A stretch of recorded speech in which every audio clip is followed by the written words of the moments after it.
Let's touch on Allahu Akbar for a minute. Um, Media keeps reporting that it means God is great. The great Daniel Greenfield explained this very well. It doesn't mean God is great, it means Allah is greater.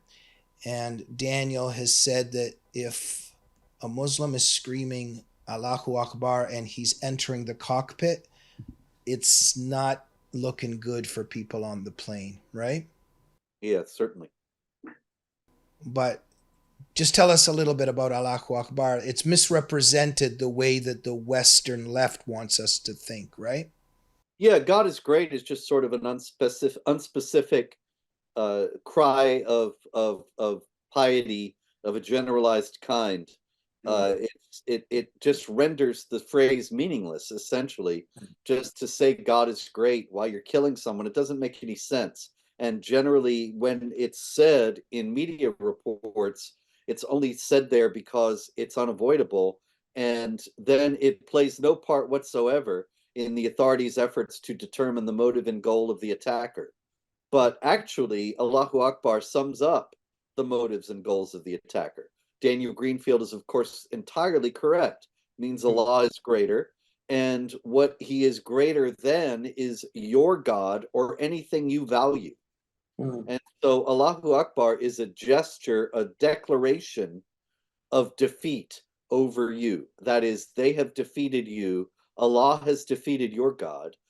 Islam is victorious and superior. That's what Allahu Akbar means. That's why we always hear it, or so often hear it, I should say, in the Mm. context of attacks on infidels.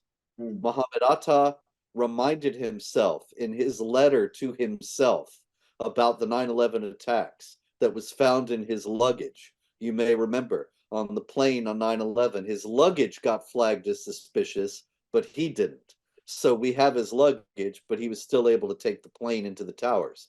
Now, in his luggage, he had a letter.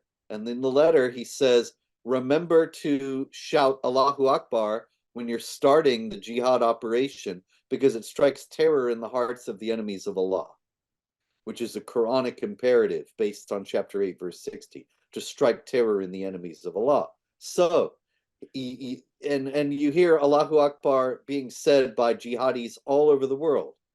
Why is it so often associated with violence against infidels? Because it is this declaration of the victory of Islam over the infidels.